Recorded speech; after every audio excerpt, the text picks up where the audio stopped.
Okay, देखें तो जब इसके चारों साइड्स इक्वल नहीं होते, क्योंकि हम ये जानते हैं कि रेक्टेंगल में जो होता है वो अपोजिट साइड इक्वल होता है। रेक्टेंगल में क्या होता है?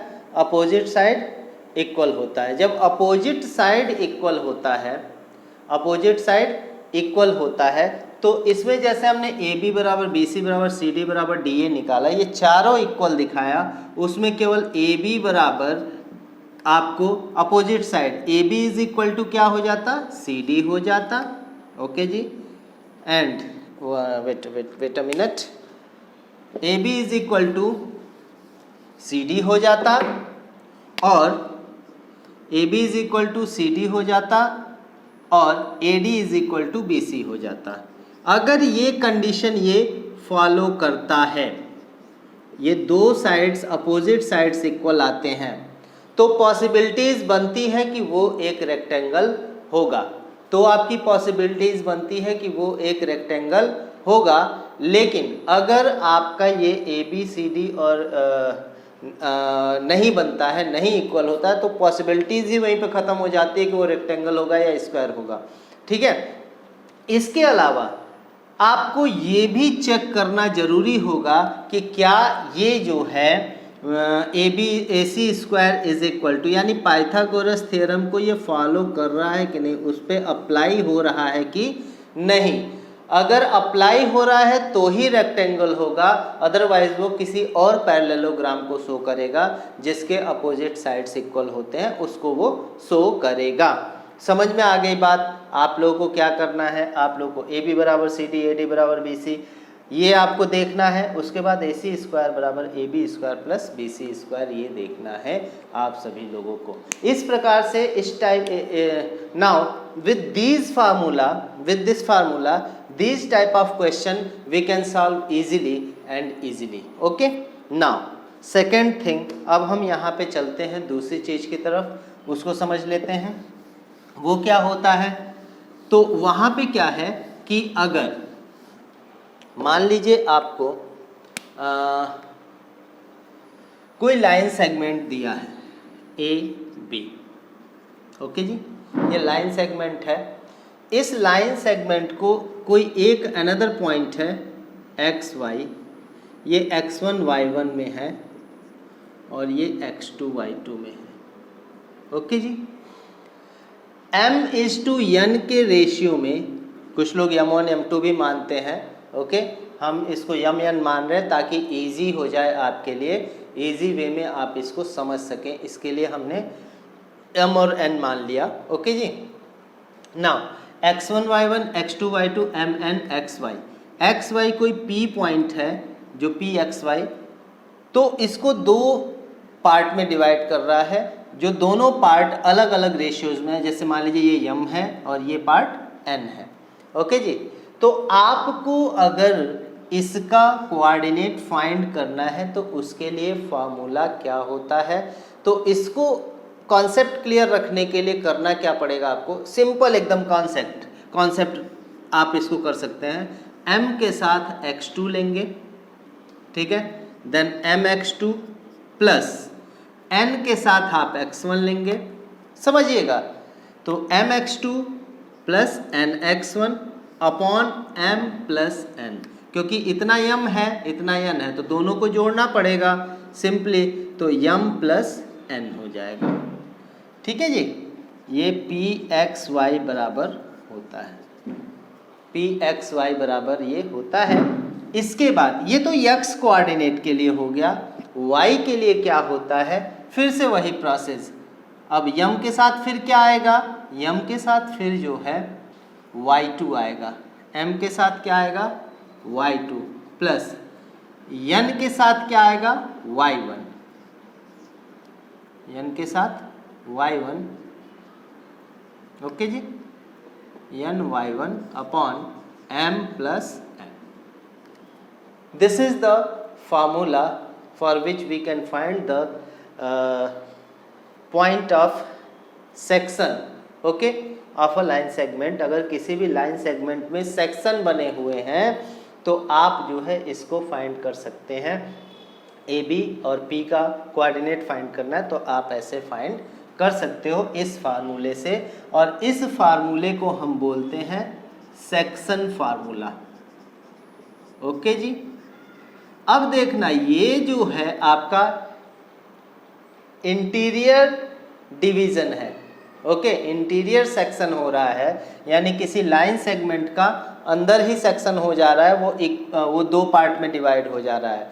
लेकिन कभी कभी क्या होता है कि बाहर की तरफ अगर एक्सटर्नल सेक्शन बन रहा है, एक्सटर्नल डिवीजन होता है, तो वहाँ पे कुछ नहीं, ये इंटरनल का है, ठीक है, इंटरनल का है, और एक्सटर्नल में और आपको कुछ नहीं करना है, एक्सटर्नल में ये जो चीज़ है वो माइनस हो जाएगी। यानी टोटल आपका सेक्शन फार्मूला दोनों के लिए जो बनेगा plus minus plus minus plus minus, यानी माइनस होगा एक्सटर्नल के लिए और प्लस होगा इंटरनल के लिए, यानी आंतरिक, जैसे हिंदी में बोलते हैं कि आंतरिक विभाजन जो होता है, अंतः विभाजन जो होता है, उसके लिए हम क्या करते हैं, प्लस लेते हैं, और बाह्य विभाजन जो होता है उसके लिए माइनस लेते हैं। समझ में आ गया होगा मेरे ख्याल से आप लोगों को ये सेक्शन फार्मूला। अब सेक्शन फार्मूला के बाद एक चीज़ और आती है, वो भी समझ लेते हैं। ओके जी, नाउ उसको समझिए कि अगर हम किसी लाइन सेगमेंट को ले रहे हैं, किसी भी लाइन सेगमेंट को अगर हम लेते हैं और उसका ए बी है और ठीक मिड पॉइंट है पी, तो अगर मिड पॉइंट का फार्मूला फाइंड करना है तो क्या होगा? ओके जी, मिड पॉइंट के फार्मूला का कैसे हम निकालते हैं? तो कुछ नहीं, मिड पॉइंट का फार्मूला क्या होता है, पी एक्स वाई बराबर मिड पॉइंट के लिए x1 plus x2 upon 2 and y1 plus y2 upon 2। Okay जी, x1 plus x2 upon 2, y1 plus y2 upon 2, इतना हो जाता है। अब x1 plus x2 upon 2, y1 plus, यहाँ भी तो अगर हम सेक्शन देखें तो सेक्शन तो बना ही है, तो आप बोलोगे कि सर सेक्शन तो आपने यम में बताया था और इसमें सीधे सीधे x1 x2 लिख रहा है, तो क्यों लिख रहा हूँ उसका रीजन समझिए। यहाँ यम और यन की वैल्यू क्या है, दोनों सेम है, क्योंकि मिड पॉइंट है तो ये दोनों जो है अगर दो इक्वल पार्ट है तो एक 1 होगा, दूसरा भी 1 होगा। अब हम अगर इसको सेक्शन फार्मूला में डालते हैं तो क्या होगा, पी एक्स वाई बराबर एम एक्स टू, यानी 1 into X two, 1 into X two plus 1 into X one upon 1 plus 1 हो जाएगा जी। यानी आपको क्या मिल गया, x2 प्लस x1 अपॉन 2। तो प्लस के केस में आप इधर उधर भी लिख सकते हैं, कोई दिक्कत नहीं। ये वाला मिल गया आपको, मिला कि नहीं मिला, मिल गया ना इजी तरीके से। अब जो है इसी तरीके जब y1 का y का करेंगे तो आपको वही चीज़ मिलेगी, यानी ये वाला भी मिल जाएगा, just like this Yama y2 यानी y2 प्लस y1 अपॉन 2, ये आपको मिल जाएगा। तो मिड पॉइंट में ये सेक्शन जो होता है 1 1 का बन जाता है, क्योंकि इक्वल डिवाइड कर रहा है ना, तभी तो मिड पॉइंट बना। अगर वो इक्वल डिवाइड नहीं करता तो वो मिड पॉइंट बनता नहीं बनता। ओके, ये मिड पॉइंट का फार्मूला हो जाता है, इससे हम मिड पॉइंट निकाल सकते हैं। जैसे आपको कहा जाए कि अगर देखिए, अगर मान लीजिए आपसे बात की जाए और कहा जाए कि एक लाइन सेगमेंट या कोई आदमी जो है 20 मीटर की दूरी पर खड़ा है, ठीक है, किसी एक पोल से 20 मीटर की दूरी पे है। ओके जी, डिस्टेंस उसका 20 मीटर है। ओके, और ठीक बीच में जो है पी पॉइंट पे एक दूसरा आदमी आता है और बोलता है कि तुम यहाँ से यहाँ तक आओ, यहाँ से मैं लेकर के जाऊँगा। ओके, तो उस आदमी का कोऑर्डिनेट क्या होगा आपको अगर निकालना हो, तो इसको 10 और इसको 10 मान लेंगे। ओके जी, और यहाँ पे आपका जो पॉइंट दिया होगा x1 y1 और यहाँ पे x2 y2। सपोज दैट यहाँ पे आपका, या ये मान लो कि बीच में, यहाँ पे बीच में ही दिया है आपको, वो भी नहीं दिया है, सेक्शन भी नहीं दिया, तो बीच में मान लीजिए आप, माय मिस्टेक। ओके, तो हमारा फार्मूला क्या होता है, x1 प्लस x2। अब ये x1 y1 की वैल्यू में मैं कुछ डाल देता हूँ। ओके, थोड़ा सा समझने के लिए मैं ये डाल रहा हूँ, यहाँ पे 4 5, यहाँ पे 6 और 3। ओके जी। अब यहाँ पे क्या होगा, फार्मूला क्या होता है मिड पॉइंट का, मिड पॉइंट पे जो बंदा है उसके लिए हम निकाल रहे हैं। तो मिड पॉइंट का फार्मूला क्या होता है, x1 plus x2 upon 2, then 4 plus 6 upon 2, और y1 plus y2 upon 2, then 5 plus 3 upon 2, यानी 10 अपॉन 2, ओके जी, 8 अपॉन 2। तो ये कितना हो जाएगा, 5 एंड 4, देन 5 और 4 आपका क्या बन जाएगा, मिड पॉइंट, यानी यहाँ पे जो पॉइंट मिलेगा वो 5 और 4 मिलेगा। ओके जी, ये 20 मत लिखिए, चलेगा, ठीक है। ऐसा आपको कुछ दे दिया तो आप ऐसे निकाल सकते हो। I hope you understand this. Okay, are you getting, are you getting? Okay, thank you. चलिए, अब आप सभी लोग समझ रहे होंगे कि मैं क्या बताया, मैंने क्या बताया, ये सारी चीज़ें आपके समझ में आ गई होंगी। One more thing is here, उसको भी समझ लेते हैं। वन मोर थिंग, आपका वन नहीं, दो, कम से कम 2 चीज़ें अभी बची हैं भाई। अभी आइए, 2 चीज़ें हमारे पास बची हैं, वो दोनों चीज़ों को जान लेते हैं, 2 फार्मूले और जान लेते हैं।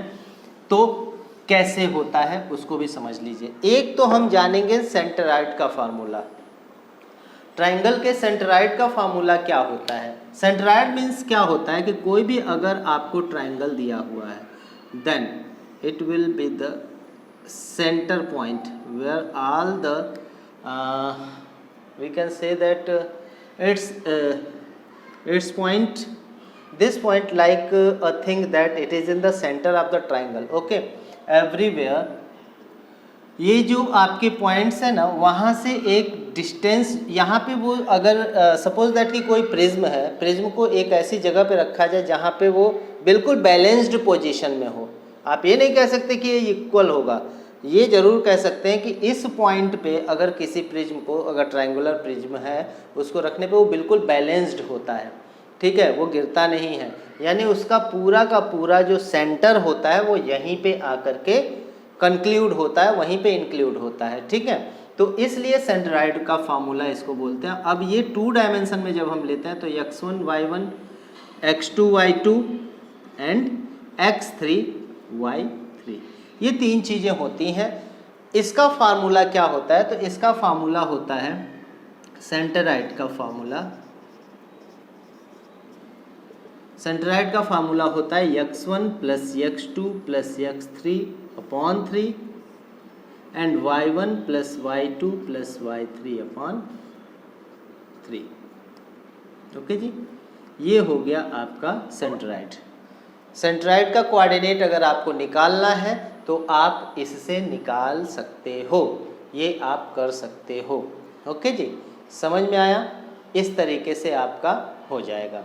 आगे इसके अलावा हम अगर ट्राइंगल के एरिया की बात करें, ट्राइंगल के एरिया की बात करते हैं तो ट्राइंगल का एरिया कैसे फाउंड करते हैं। जैसे मान लो यहाँ पे एक क्वेश्चन सिंपली मैं ले लेता हूँ, पहले वो भी समझ लेते हैं। क्वेश्चन भी एक एक करते चलेंगे तो हमको इजी वे में समझ में आएगा। और जो भी बच्चे नए हैं, प्लीज़ आप लोगों को मैं बता दूं कि आप don't forget to hit the like button and subscribe my channel. Please subscribe the channel and hit the like button. Make sure you have subscribed this channel and the best maths classes by Umesh sir, best maths classes by Umesh sir आपके सामने daily कोई ना कोई class का एक topic लेकर के ज़रूर आते हैं और मैं हमेशा इस बात के लिए प्रतिबद्ध हूँ। I am very sure, I am assure you that कि मैं हमेशा आपके साथ ऐसे ही जुड़ा रहूँगा, बट थोड़ी सी आपसे अपेक्षा ये ज़रूर रखता हूँ। आई एक्सपेक्टेड दैट कि आप सभी जो है मेरे चैनल को सब्सक्राइब करेंगे, लाइक करेंगे, शेयर करेंगे और अपना कोऑपरेशन बनाए रखेंगे। बहुत सारे अच्छे अच्छे कमेंट्स आते हैं, बहुत बच्चे मुझे बोलते हैं कि सर बहुत अच्छा है, ऐसा है, जो भी है, तो उससे मुझे जो है एनर्जी मिलती है, मेरा जोश हाई होता है। ओके जी, तो जब मेरा जोश हाई होगा तो निश्चित तौर पे और मैं बेहतर करने की कोशिश करूँगा, बेटर एंड बेटर करने की कोशिश करूँगा। बेस्ट तो संसार में अगर देखा जाए, इन द एंटायर वर्ल्ड अगर हम बात करें, तो अगर कोई ये कहे कि I am perfect, so this is not a correct word. I am approaching to be perfect, we are approaching to be a perfect person, but don't, लेकिन हम उसको अप्रोच नहीं कर पाते हैं। एग्जैक्टली परफेक्टनेस जो होती है वो किसी के अंदर नहीं आ सकती है। इसलिए बस आपका कोऑपरेशन चाहिए। आपके जिस तरीके से अभी आप कॉर्पोरेट करते चल रहे हैं हमको, उसी तरीके से एसोसिएट्स रहिए हमारे साथ, आप जुड़े रहिए, आप कनेक्टेड रहिए, और निश्चित तौर पे इसका बेहतर से बेहतर रिज़ल्ट आपको मिलेगा। और उसके तरीके से जो आपको वीडियोस जा रहे हैं, अभी तो मैं आज केवल बेसिक चीज़ बताऊंगा, फिर एक्सरसाइजेज के भी आपको वीडियोस मिलेंगे। डोंट वेरी, आपको कोई चिंता करने की ज़रूरत नहीं है, आपको टेंशन लेने की बिल्कुल ज़रूरत नहीं है। आपको जो है हर एक्सरसाइज का भी जो इम्पोर्टेंट क्वेश्चंस हैं उनका भी वीडियोस मिलेगा। तो इसके लिए आप बिल्कुल टेंशन मत लीजिएगा कि सर केवल बेसिक बता करके छोड़ देंगे। बहुत सारे ऐसे बच्चे सोचते होंगे, कुछ बच्चों ने बोला भी कि सर कुछ बेसिक ही बता देते हैं, बस उसके बाद कुछ ऐसा क्वेश्चन भी लिख करके बताइए, थोड़ा उसको समझाइए। तो आप you need not worry about it, आपको इसके बारे में चिंता करने की ज़रूरत नहीं है। मैं ज़रूर करूँगा, और जैसे जैसे आगे आपका ये टाइम मिलता जा रहा है वैसे वैसे मैं करता जाऊँगा। सो लेट्स गो, आगे हम चलते हैं। ये हमने सेंट्रॉइड के बारे में जाना। अब सेंट्रॉइड के बाद हमको क्या करना है कि ट्राइंगल के एरिया के बारे में समझना है। वो ट्राइंगल, चूँकि ट्राइंगल के एरिया का फार्मूला हम लोग बेसिकली ये पढ़ते आए हैं, बेस इनटू हाइट या एल्टीट्यूड। ओके जी, ये हम पढ़ते आए हैं, बट ये उसमें आता है जिसमें एल्टीट्यूड हो, बट जिसमें साइड्स दिए गए हों, गिवन साइड्स हो, एल्टीट्यूड हो, तो हम इजीली निकाल लेते हैं। बट जहाँ पे केवल कोऑर्डिनेट दिए गए हों, केवल पॉइंट्स दिए गए हों, तो हम कैसे निकालेंगे, तो उसको समझने की ज़रूरत है। यहाँ थोड़ा ध्यान दीजिए। x1 y1 x2 y2 x3 y3। Okay जी, ये आपके 3 पॉइंट्स दिए हुए हैं। तो आपको अगर ट्राइंगल का एरिया निकालना है तो फार्मूला वेरी इजी वे में आप कैसे लर्न कर सकते हो उसको समझिए। 1/2 तो रहेगा। ओके जी, आपने पहले x1 लिख दिया, तो x1 लिख दिया तो आपका 2 और 3 आएगा, तो y2 माइनस y3 हो जाएगा। ओके जी, फिर हमने जब x2 लिखा, ठीक है, तो x2 लिखा तो आपका 2 के बाद 3 आता है, और फिर 3 के बाद 1 आ जाएगा, y3 माइनस y1। फिर x3 लिखेंगे तो x3 के बाद फिर आपका क्या आ गया, y1 माइनस y2। ये आपका फार्मूला बन जाता है एरिया का। ओके जी, समझ में आया? तो ये आपके ट्रायंगल के एरिया का फार्मूला बन गया। तो बच्चों कैसा लगा आज का वीडियो? ज़रूर कमेंट करें, और अच्छे अच्छे कमेंट्स आएंगे तो जोश हाई रहेगा और मज़ा भी आएगा। और आज मैंने जो भी आपको बताया है, जो भी वीडियोस मेरा आपको मिल रहा है, इसके आगे जब आपको मिलेगा तो एक्सरसाइज के क्वेश्चंस के साथ मिलेगा, और वो एक्सरसाइज के क्वेश्चंस आप इजीली कर सकते हैं। और मेरे साथ मिल कर के best classes bye maths classes bye Umesh sir के साथ मिल कर के आप उसको इजीली डन कर सकते हैं, किल कर सकते हैं, और क्वेश्चंस आपके सॉल्व हो सकते हैं। तो फिर मिलते हैं आपको, फिर आपसे मुलाकात होगी। तब तक मस्त रहिए, खुश रहिए, और मेरा वीडियो देखते रहिए, लाइक शेयर और सब्सक्राइब करते रहिए। Good bye, good night.